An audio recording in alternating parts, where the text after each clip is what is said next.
you're told to stay in the quarantine zone, it's probably best you stay in the quarantine zone.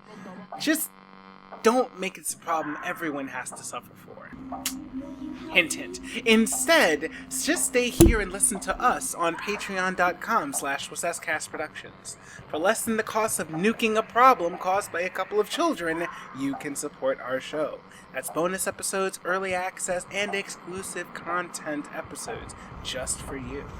You don't need to run away from an offer this good. Again, that's patreon.com/WSScastProductions. Enjoy the brains. Enjoy the show. They've got you running through the night. Yes, it's terror time again. And you just might die of fright. It's terrifying time. Welcome to the After Credits Cast, the only film podcast to successfully build and maintain a quarantine zone. If it helps, it really helps, there's only two of us here. I'm your host, AJ Waseska, and I'm joined by my totally not infected co-host, Ryan Metters. Ryan, snap out of it. Sorry, I had to clear my throat. Hey, what's going on? Oh, it's allergy season, man. It happens. It really, yeah, it's hitting me. Well, we're introducing the After Credits Cast, the only film podcast anyone needs to listen to if they want to get updates on the Iowa Film Critic Association, which is also what we are. We have a lot of hats. We have a lot of hats. You can follow us on different platforms of choice, including Tumblr, Twitter, and Facebook. We're also on all sorts of different platforms to listen to the show, including Spotify, Apple Podcast, Google Podcast, Podcast Addict. Google us, you'll find us. And if you want to email us your comments, questions, or concerns, Ryan, where can they email us at? They can email us at wear your goddamn mask. I'm sorry. They can email us at stay in the fucking quarantine.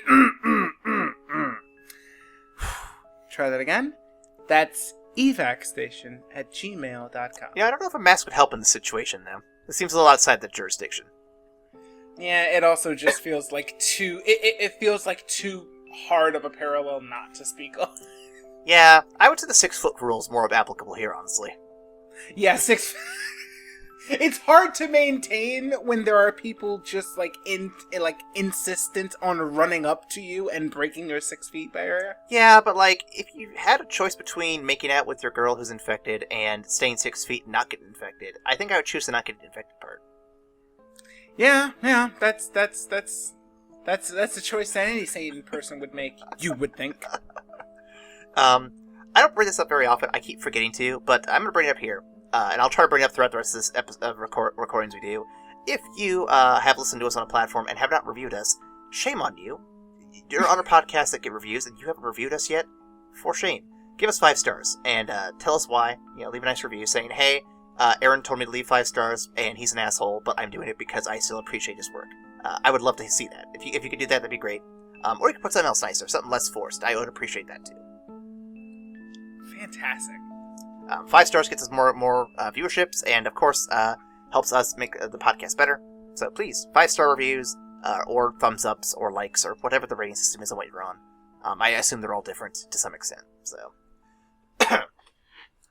this week, Ryan, on Revenge of the Sequel, we will be tackling 28 Weeks Later, released in 2007, written and directed by Juan Carlos. It's supposed to be Carlos? Carlos? I think it's supposed to be Carlos. Fresnadillo, with additional writing credits to Rowan Jaffe, Enrique Lopez Levine, dog. Man, listen. He's trying so hard. I'm trying hard, okay? These names are alphabet soup. And then, of course, Jesus Olmo. I know it's Jesus. I'm going to say Jesus. Bruh. That one I did on purpose. No, I did them all on purpose. It's fine. The film made a worldwide total of $65 million, which is about 4 times what it cost. Not a bad return on investment for a film that's a sequel to a very, very cheap film that did really well. So, not bad. Yeah, this one absolutely had an increased budget given to it. Well, considering the military presence and considering the scope of the star power, that and the scope of the cast, how many more people you have in there. Yeah, no, I would say they put some more money into it. Not a lot, not a lot more, but enough where it's it was worth it. Speaking of that cast, though, we have Emily Beckham, Garfield... Beecham? Beecham? Is it Beecham? Okay. Emily Beecham, Garfield Morgan, Zahid Ahmed, Amanda Walker, Macintosh Muggleton, which sounds like the fakest name possible. Macintosh Mulligan. No disrespect to this actor, I do apologize. No disrespect, but like it just sounds like the most fucking fake ass Harry Potter name I've ever heard. We also have is that an M or an R? I have to double check here real quick. It should be Imogen, I'm guessing. Yeah, Imogen Poots, which also feels like a kind of fake name. Idris Elba, very fake name. Catherine McCormick, Harold Perrineau. I believe so. I know that actor. I just always lose his name. It might be Perrineau. Perrineau. I can see that. Rose Bryn, Robert Carlyle, who I am familiar with from Once Upon a Time. Mm-hmm. And then everyone's favorite Avenger, Hawkeye. Nice. I mean, there's no lie here. Everyone loves Hawkeye. He's the only Avenger everyone has been watching. Period. God. This movie won 3 awards. An Empire Award for Best Horror, an Eloy de la Iglesia Award for Spanish release, and then a Scream Award for Best Horror Movie. So, yeah, it's a horror movie. Well earned. Yeah, good job, guys. Ryan, you have some fun facts for me. Go ahead and take it away. I have some pretty sizable fun facts for you guys today. All of the night scenes involving Andy, Tammy, Scarlett, Doyle, and Sam's journey across London to escape the bombs were shot day for night, using a new technique created specifically for the film by director of photography Enrique Chediak. The scenes were shot day for night for 3 reasons. Firstly, because the filmmakers weren't allowed to use Macintosh Muggleton, Andy, at nighttime. Secondly, because there is supposed to be a total shutdown of all power in London, hence every building must appear lightless. Makes sense. However, if one were actually to shoot at nighttime in London, this would absolutely be impossible to capture photorealistically, and would hence involve complex post-production work removing all of the lights. By shooting during the daytime, however, there are few lights on in most buildings anyway, and as such, when the day-for-night treatment is applied to the film stock, everything in the image darkens equally, thus giving the impression that all of the buildings are in total darkness. Thirdly, director Juan Carlos Fresnadillo has always been a big fan of the ghostly quality that day-for-night shooting has, and he felt it would create the perfect sense of unease for the film. A long fact, but I do like all the details. Yeah, good stuff. Next up, during the containment breach, when snipers are trying to kill the infected, one of them mentions FUBAR over the radio. The phrase meaning fucked up beyond all recognition, and was coined by the U.S. military during World War II. The phrase first appeared around 1944, but was highly popularized in civilian lexicon when it was used famously in Saving Private Ryan. We'll have to do that movie at some point, too. Yeah, definitely. Finally, Danny Boyle has not discounted the possibility of a 3rd installment, the working title being 28 months later, and would move the story on even further. But writer Alex Garland is a little more cynical. Quote, "I'll be honest, when we made 28 Days Later in 2002, the rights were frozen between people who could no longer talk to one another. And so the film will never happen unless those people start talking to each other once again. There is no script as far as I'm aware."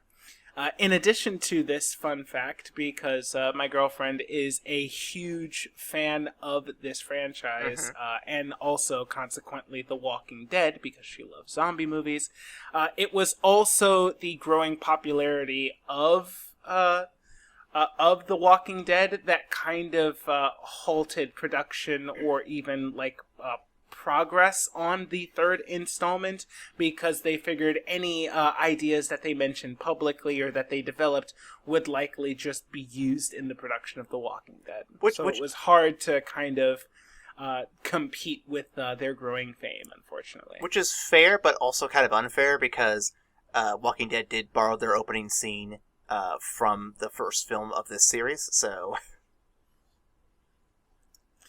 Yeah. I'll be honest, I absolutely would have taken the third one for this than Walking Dead.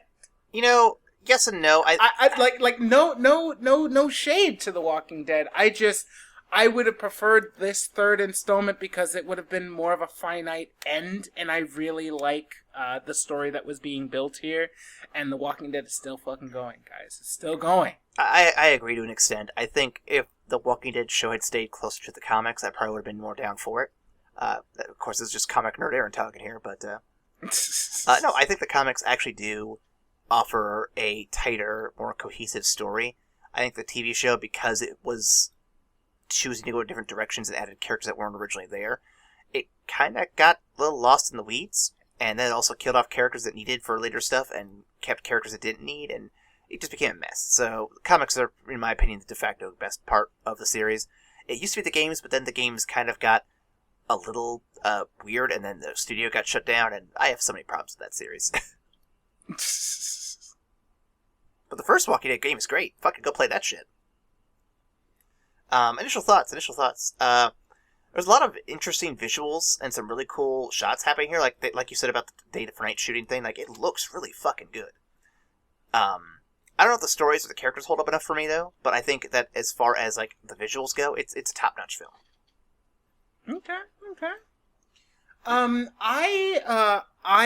really liked this movie. I told Allegra I like this movie just about as much as I like 28 Days Later, but for different reasons, or at least in different lights, because it tells a different scope of a story. I'm like simultaneously in love with and pissed off at the zombies because they're just bullshit. They're really fast, they're really strong. When they bite you, you turn it in like 5 seconds. It's just like, god damn. But the frenetic pace of the zombies and the pace of the action really like cranks up the unease. So when it gets bad, it gets really bad, and it gets really bad in like 2 seconds. Mm-hmm. But I also love that the focus on the focus for the movie, at least in the first half of it, and throughout the second half of it, even though there's a lot of action going on, is the choices of the characters, and how, while they're definitely like understandably human choices, they lead to really shitty consequences. and You kind of have to take the good with the bad on both of those. I'll get into more of that later on, but that's my take. All right. Well, I've got a synopsis here for you if you are ready to roll. Mm-hmm. During the original outbreak, Don and his family are attacked for trying to help a refugee. Don manages to escape, leaving his wife behind like a hero. Time passes, and the infected from the previous film are dying of starvation, since they kind of ate everybody who had stayed originally. NATO, NATO, capital for the organization, takes over Britain as part of rebuilding efforts. 28 weeks later, roll credits, Americans start bringing in settlers. Among those settlers are Don's kids, who were overseas during the original outbreak. They meet their dad, who lies about their mom, how their mom died. Andy, the son, is unsatisfied with the answer, so he and his older sister, Tammy, do what any responsible child would do: break the safe zone quarantine and go back to his home to get some personal belongings that he could totally live without. Ugh, God, kiddo. Including the mom, who they totally thought was dead. They are picked up by soldiers, and the scientists put the mom under observation because she's infected, but behaving normally. She's an asymptomatic carrier, but still very contagious. Huh. That sounds familiar. Those don't exist. Those aren't real. Don pays her a visit and breaks the 6-foot rule, getting himself infected. He kills her and then goes on a rampage. That also sounds a little familiar. Huh. This plunges all the safe zone into complete chaos. Hawkeye is ordered to shoot everyone on sight because the virus is not going to get off this island. Of course, he refuses this because he's an Avenger, and he goes to join Dr. Scarlet and the 2 safe zone breaking dipshits that started this whole mess in an attempt to escape. Scarlet insists the kids have to survive, though, because they share their mom's DNA, which proved to be resistant to the virus. He eventually sacrifices himself so the kids and Scarlet can get away. The group gets to the stadium where Zombie Don has somehow followed them and kills Scarlet.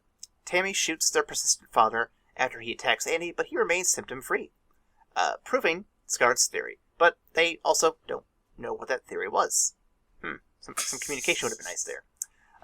The two find Hawkeye's pickup, and he reluctantly gives it a ride to France for safety. We cut to 28 days later, roll credits, where France is engulfed in an outbreak of their own, showing the virus is now spreading through continental Europe. All because you couldn't stay in the quarantine zone.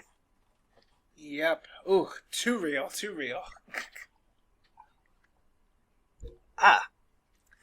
So Ryan, first question.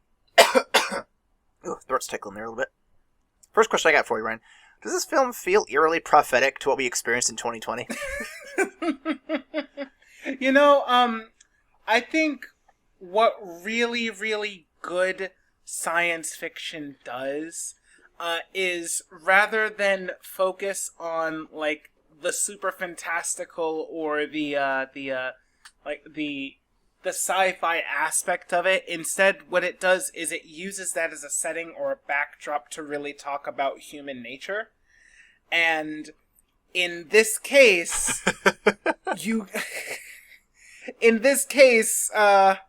I feel like it's really, really well done because in light of overwhelming danger, humans be humans, and sometimes humans be stupid as shit.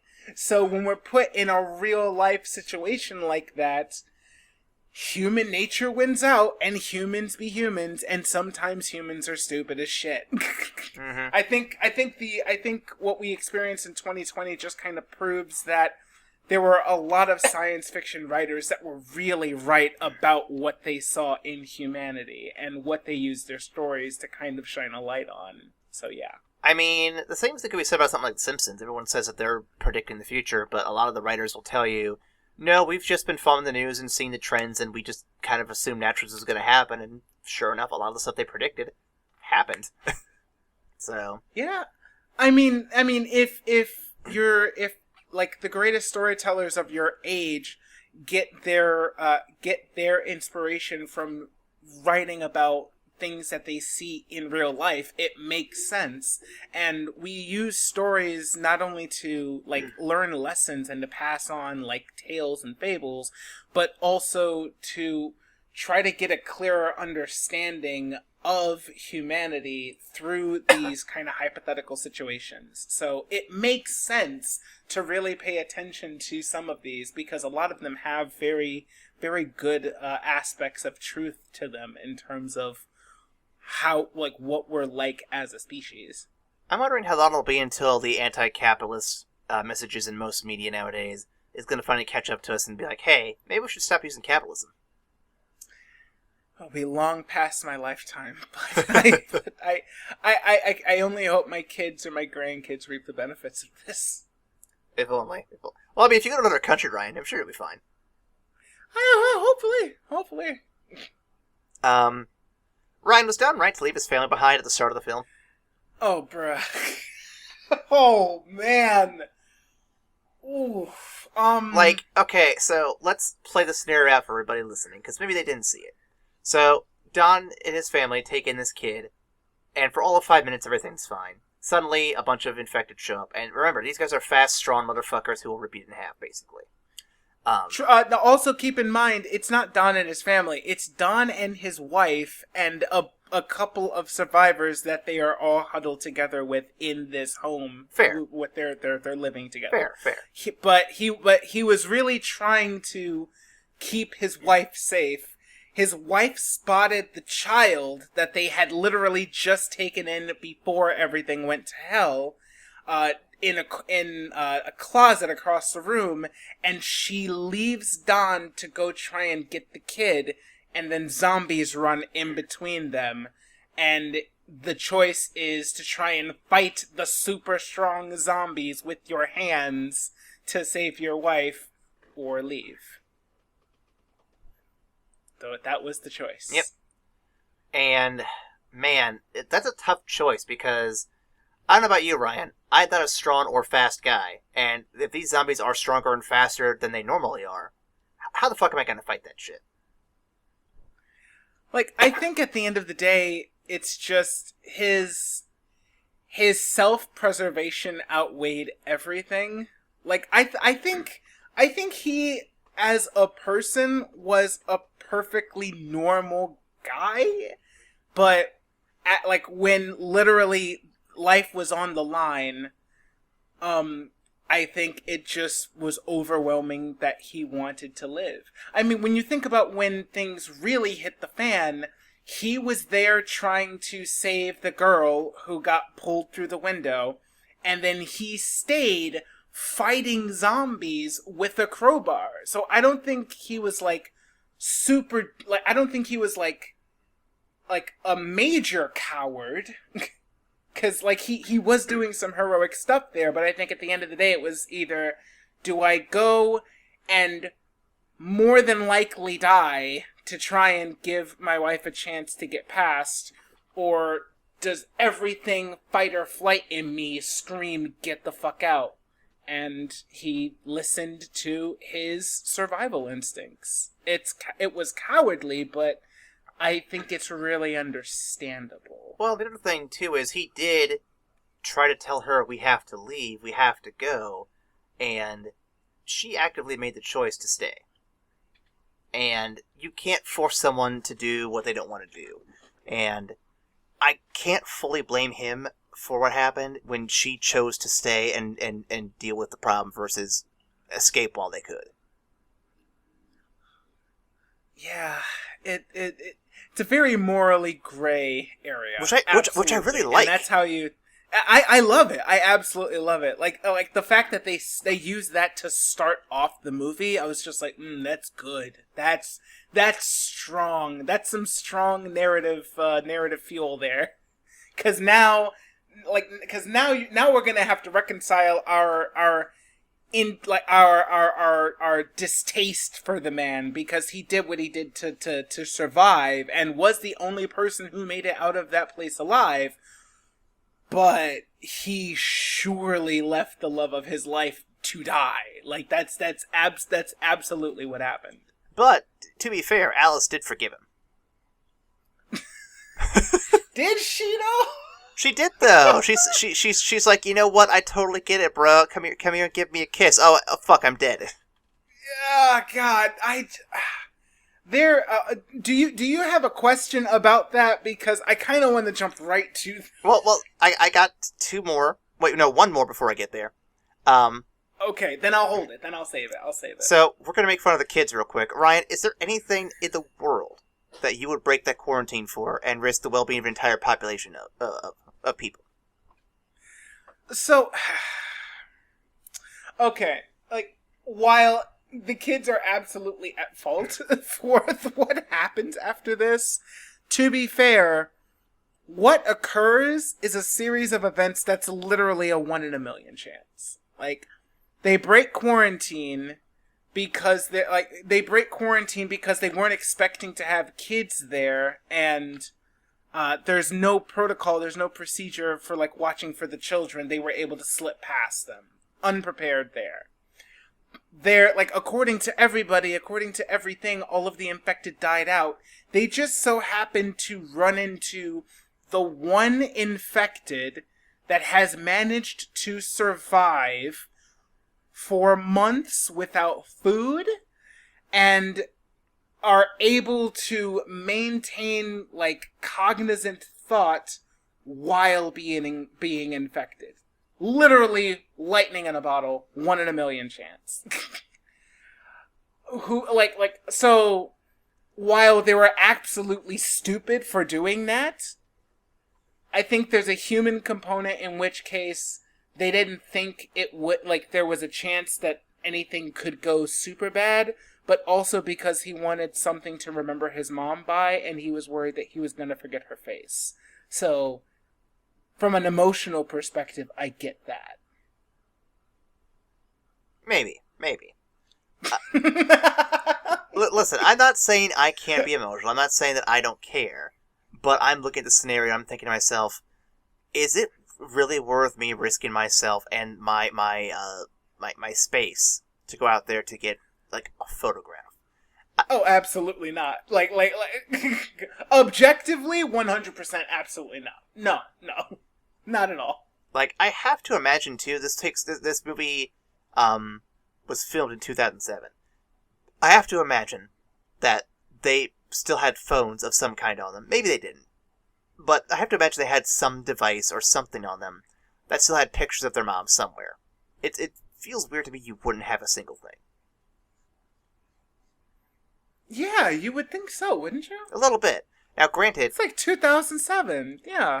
the first film took place a little earlier, and this takes place like only like a few months after that. So maybe I'm a little off, but still, it does seem weird you wouldn't have anything on you. Yeah. That's weird. You're right. I mean, like 2007, there absolutely should have at least been a camera phone. Mm-hmm. And if not, hey, you still have your dad and your sister. You're fine. You're fine. Ryan, why wasn't Alice put under better security? And how is that family so fucking sneaky? Oh my god. I think there's a part of it that says plot convenience to me. I mean, it's like the fact that everything is so kind of unprecedented at this point because it feels like a very real sense of underpreparedness because it's been 2 months since they've actually dealt with someone who's with a survivor, and kind of everything is kind of up in the air. It doesn't make sense why they wouldn't have at least had her under observation. The fact that the dad had that all-access card and was able to like get anywhere made sense because they established that earlier on in the movie. But the fact that she wasn't under guard makes no sense to me. Mm-hmm. Particularly if Dr. Scarlet Witch was like, "Hey, so she's infected, but she's personally immune, but she can also infect people. Maybe we keep an eye on her." I mean, Idris Elba's character was like, "No, you can study her corpse. We're going to go ahead and kill her to make sure nothing bad happens." But the fact that there was nobody there just constantly watching her is ludicrous. Like, I almost would agree with Idris Elba, because if they had done that, nothing bad would have happened. Probably. Granted, you also wouldn't have had a movie, but still.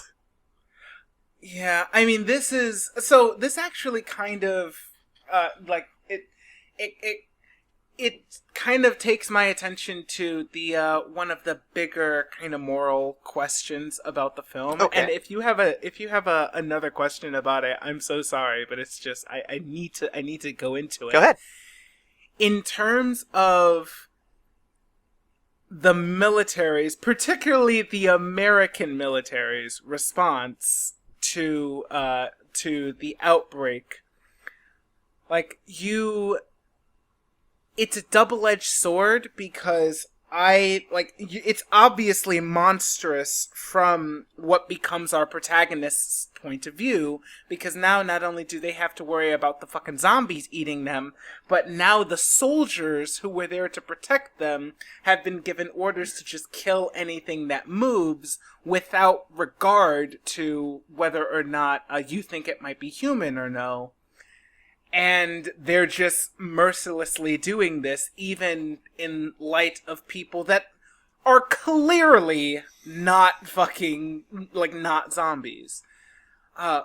So it's monstrous from that perspective, but from the top down, from Idris Elba's perspective, I kinda get it. I get them going, full bore immediately, because of the deadliness of the disease, because of literally how fast things went from fine to shit.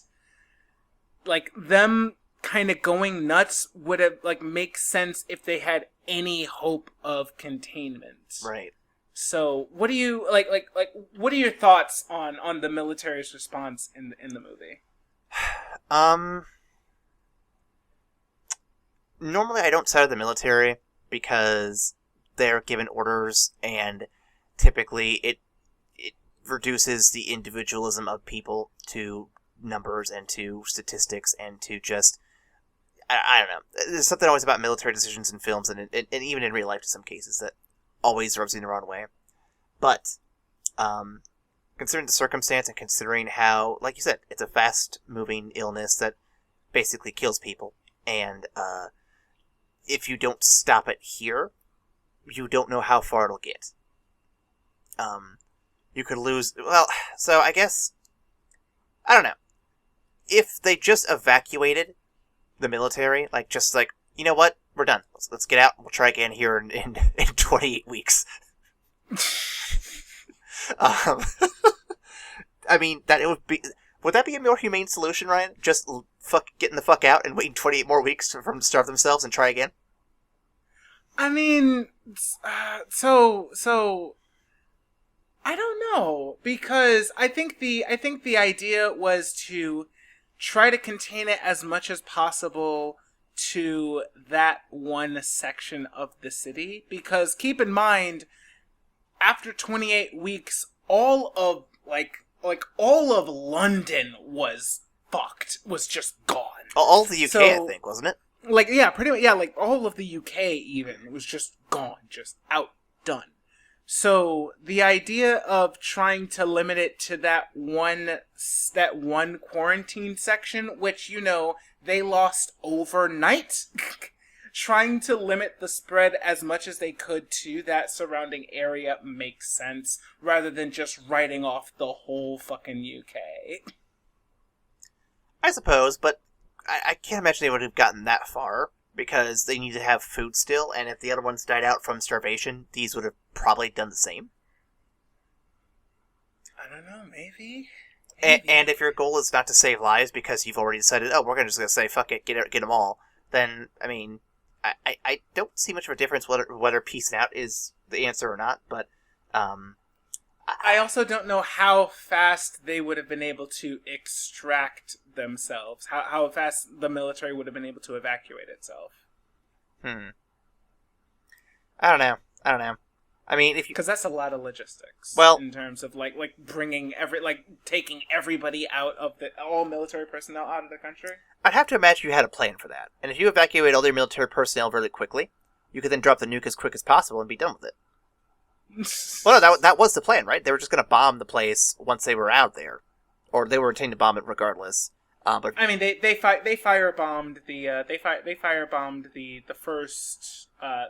first quarantine zone pretty much that night. The idea was to try and contain it, and if they couldn't contain it, which was becoming quickly the case because you had zombies running amidst a fleeing crowd of people. Also, side note, whoever put those people in the basement but didn't fucking make sure the whole basement was locked down needs to be fucking shot, cause they just completely failed their job. Absolutely failed. There is something about it where you saw their protocols and it looked like they had most everything in order, but just the smallest details was all it needed for things to go wrong. Right. I'm trying to think of what they could have done. Aside from what you said, just making sure that basement's sealed up, is there anything else you could think of that, protocol-wise would have maybe avoided the issue?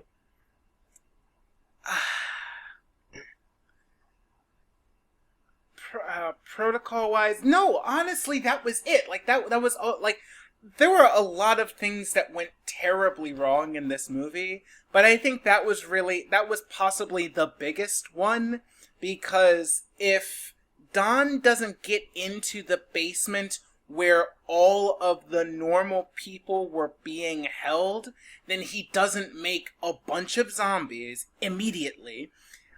You don't get a flood of innocent people running out into the streets, and then you don't have the snipers trying to figure out who's a zombie and who's a real person, and then you don't get the order to say, you know what, fuck it, just kill everybody.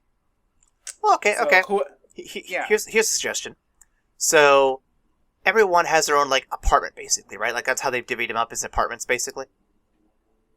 Yeah. So what if everyone's apartment door has like a steel shutter behind it, and they can just hit a button and they all come down?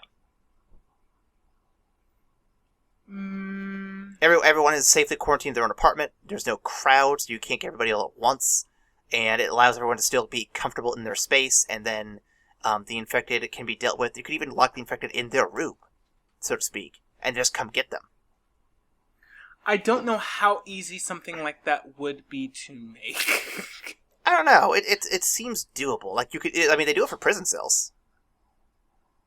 Right, but the apartment complex that they were using was not a prison cell. Well, no, but I mean, if you could figure out a way to retrofit it, I mean, you didn't have to have these people here yet. You could have spent a lot of time, like, retrofitting this place to do that, and then move them in when they're ready. Well, that's a big thing that Scarlett was mad about, is, like, I think, like, we're doing this too fast, and as the chief medical officer, I was not informed of the changes to the rollout that we were doing. Like, this is, like, Fauci. Like, just like, guys, please listen to me. I'm the one who really knows what's going on here. If I tell you I'm worried, it's for a fucking reason. Man, I hate how on the nose this movie is. I love it, but I hate it. Is Hawkeye breaking protocol partially to blame for the outbreak, losing control, or do you think there was any hope for once Don went on his rampage?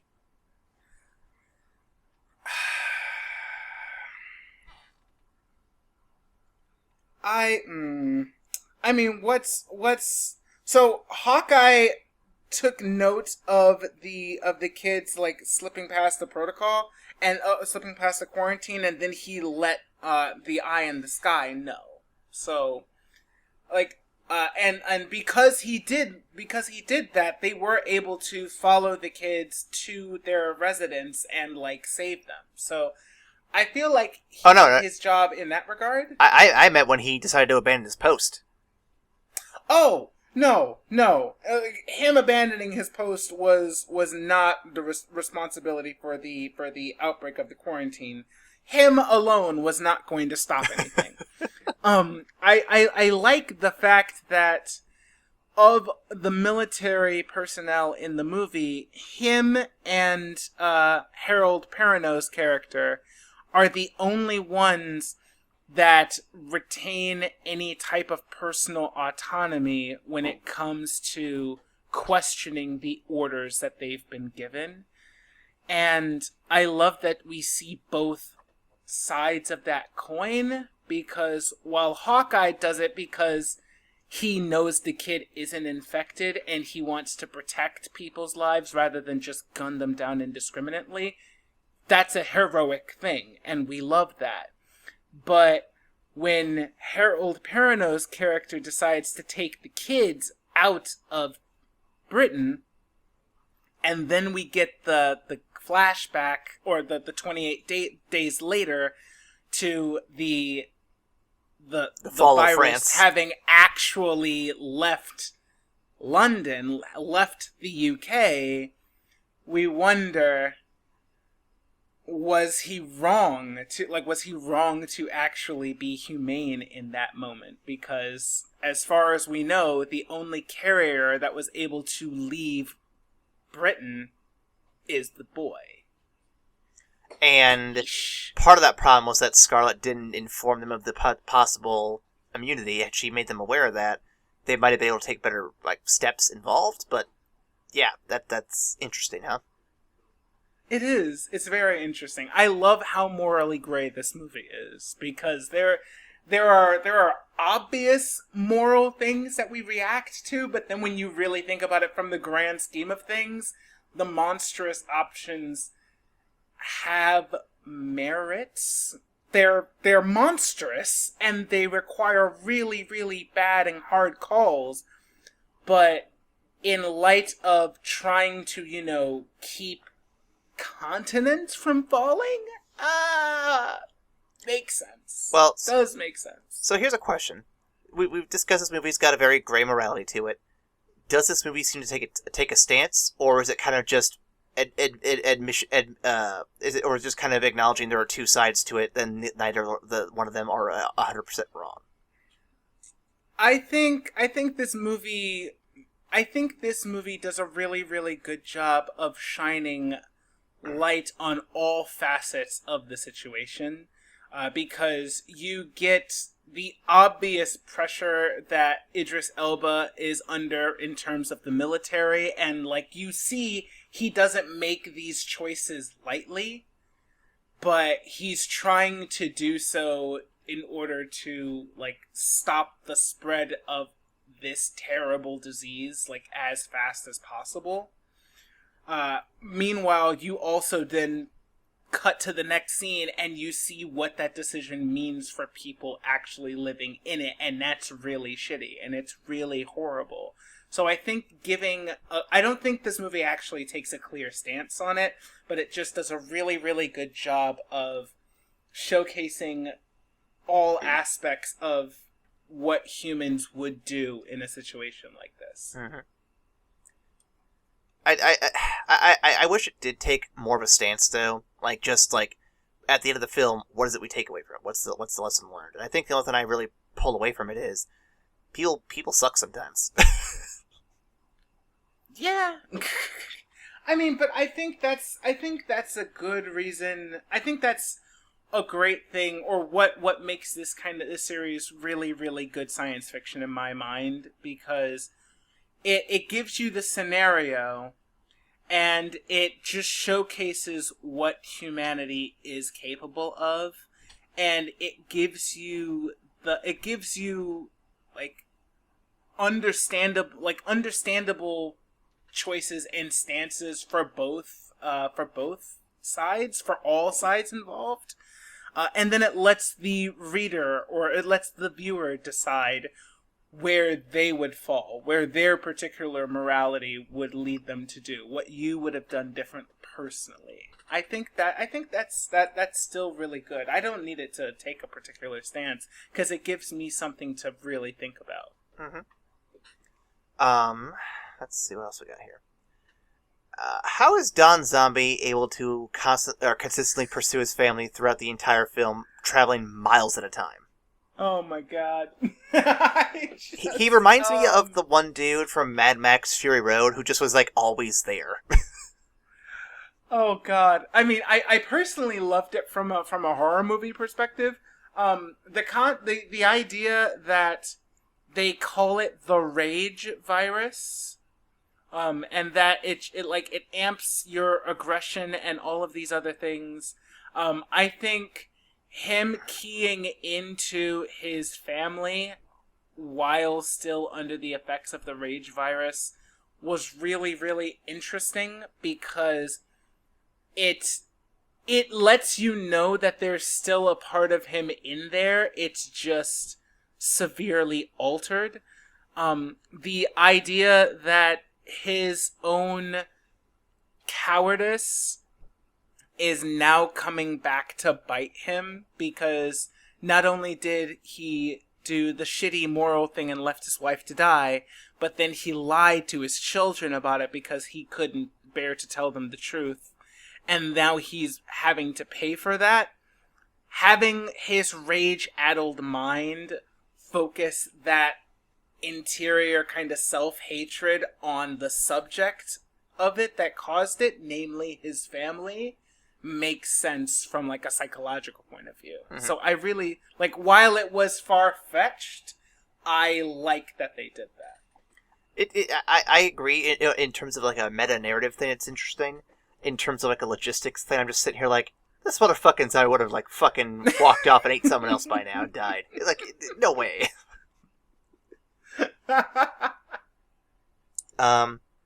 I was laughing because when I got a better understanding of the role, I was really, really glad they picked Robert Carlyle for the part, because I know him, as you know him, as Rumpelstiltskin from Once Upon a Time, the TV show. And in that, one of the core aspects of who Rumpelstiltskin was before he became that was cowardice. So yeah, it's just like, he portrays cowardice really, really well. And I think he's gonna really do good with that if we're like really gonna dig into what it means to be a coward, like when all is said and done and you were unable to stand up for the person that you love the most. What does that look like as a character? But then he became super zombie, and I was just like, he also excels at this. So this is great. This was written for him. Robert Carlyle's a fun guy to watch. I want to see him in more stuff we do. I do too. I think we already talked about this, the kids responsible for what happened in France. Honestly, it seems like that is. There's really not a lot of evidence to say otherwise, but it could just be a coincidence. But in the world of narrative fiction, there are no such things as coincidences. Yeah.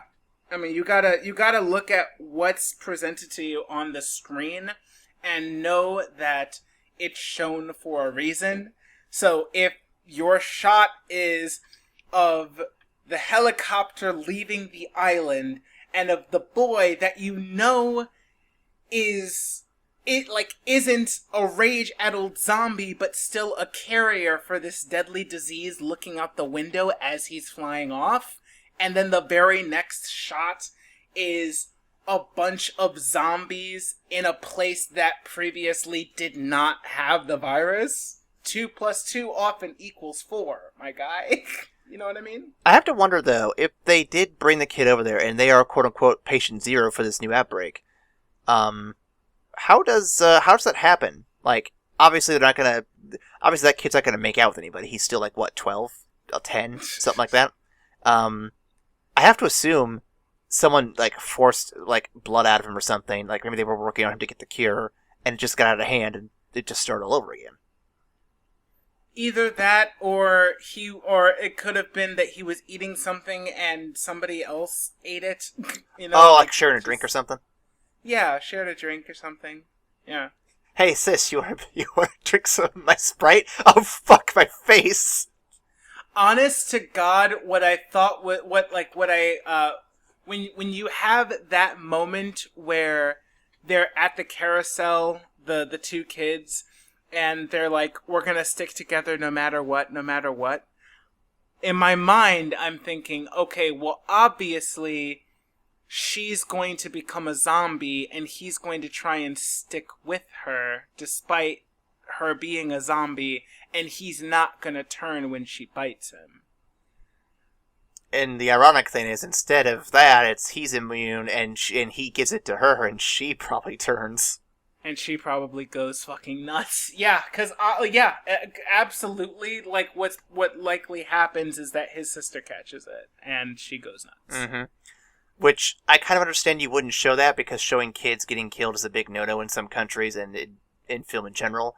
But the concept of that just sounds like an interesting little, Did you know? I was reading for the fun fact options, and one of them was, one of the options I was going to go with was the ending of the movie was actually added, like, literally last minute.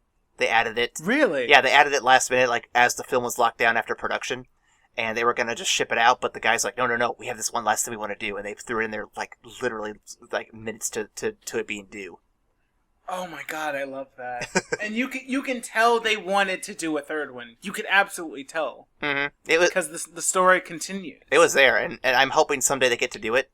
I'm obviously in no rush for it, like, take your time. But, like, just, if it does happen, it'll be fun. I guarantee you. They're 2 for 2 right now. I know it sounds like a bad omen to say it, but, like, I don't see them messing it up if they keep the talent the way they're doing it. Yeah. Last question. What would your strategy be if you were in this safe zone during this outbreak? And do you think you'd have a chance? Oh man, I'm not really built for zombie apocalypses, my guy. I don't think I'm making it long. What will likely happen is I'll be the one that stands to try and valiantly fight off the zombies while you guys escape. That would likely be me. No, Ryan, don't be the cliche black guy who dies first. Yeah, it's just like, man, I'm strong, but I'm not super fast, and I don't run for endurance. Like, bruh, I'm not gonna get. I'm gonna get chased down. Are you saying you're gonna fail your stealth checks? I mean, I think I'm pretty graceful for someone my size, but as the moment we get noticed, I'm just like, all right, it's a wrap for me, guys. It's been a fun run. It's been a good one. Tell my girlfriend I love her. Please keep her safe. I don't feel like I'd fare super well either. Like, especially with these fast ones. Like, if it was slow shamblers, I could probably get by.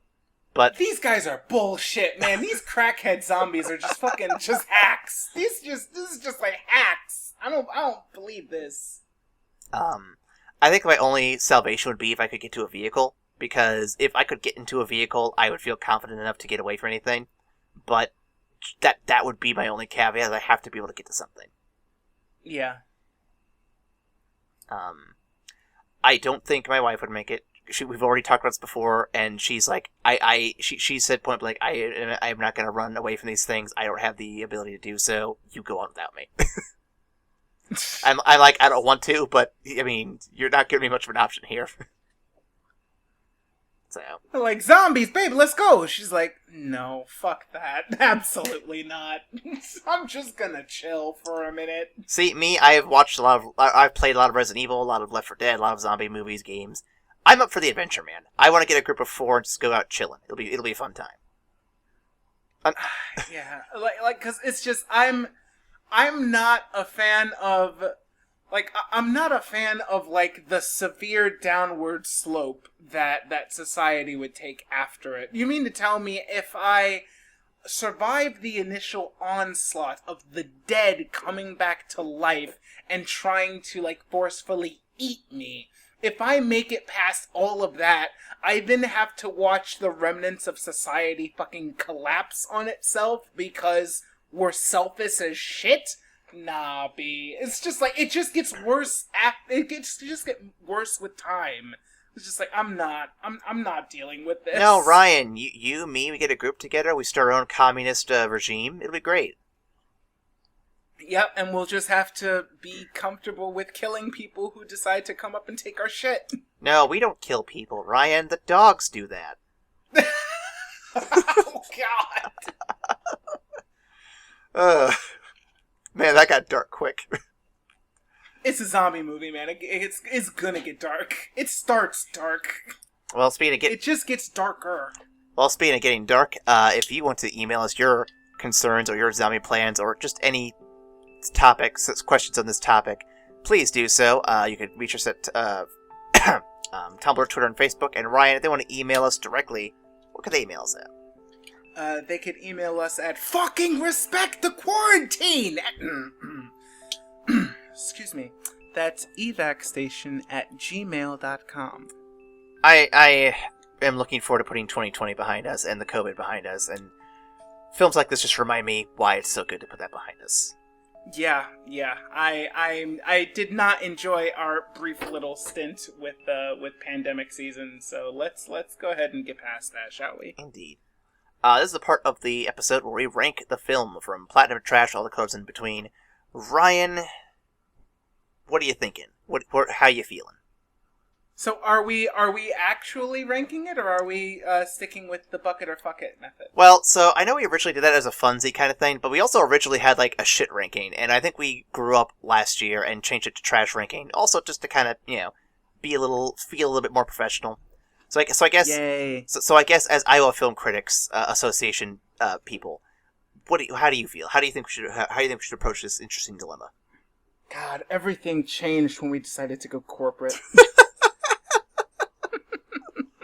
No, I'm perfectly fine with leaving the bucket rating in the past, because I like discussing the nuance of movies, and we can have a super long discussion and then be like, okay, do you like it or do you not like it? I'm like, oh fuck, I mean, I guess. Well, especially when you get to movies like this, where the grading scale is very interesting to discuss, because like this is really good, and if we were using our old scale, or if we're using this scale for the previous film, I would argue that 28 Days Later is probably a solid gold, maybe platinum, but definitely a solid gold. Yeah, definitely. And for this one, I strongly agree with the similar rating as well. Again, I think I like it as much as it's as the original, which is high praise, but it's also for different reasons, because the character focus was definitely more narrow in the original movie, and this one it takes a bit more of a macro approach, kind of showing the consequences of people's actions on a larger scale, and like the pros and cons of all types of choices. So I really, really, really like what they do in this movie. I would absolutely give it a solid gold. I think this and its predecessor are some of the premier zombie movies. They're really scary, and they dig deep into human interaction and what happens to humans in a crisis. So if you're interested and you're not too averse to being scared, go ahead and give this a shot. I will go with a slightly lower but similar ranking. I'm going to go silver. Okay. And it's not that I hate this movie. It is not. I think visually it's very stunning. I think that the morally gray questions do very well. My biggest gripes with it are that I do not like the decisions the kids make, and I get that that's a human decision. I get it's something that is likely to happen, but it does annoy me that horrible decision is what sets everything off. And it's like, man, if you guys had just done what you're supposed to do. But the other thing too is it dips its toes a little too much of the action side of things, and I think it's bad.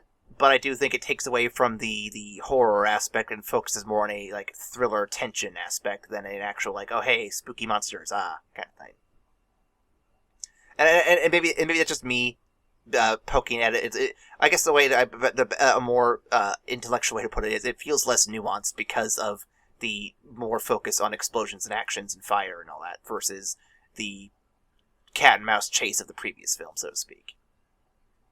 Yeah, that's there's definitely a shift in focus in terms of suspense and hardcore action.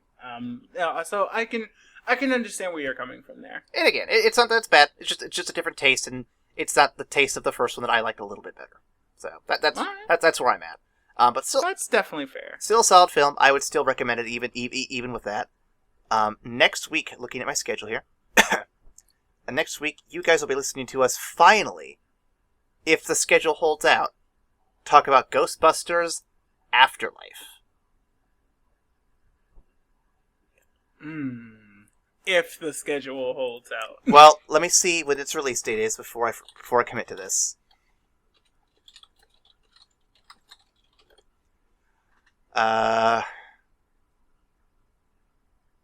Okay, so Google's saying June 11th, and then I look at the article just below it saying currently it's slated for November 11th. And I'm like, motherfuckers, make up your mind what it is. So that film it is still currently pushed back to November. So next week, something will be coming out when I figure out what is going to take its place. I might move something up, or I might put something new in there entirely, and you just get a bonus episode later in November. We'll see what happens. But until then, All right. we'll see you after the credits. Bye.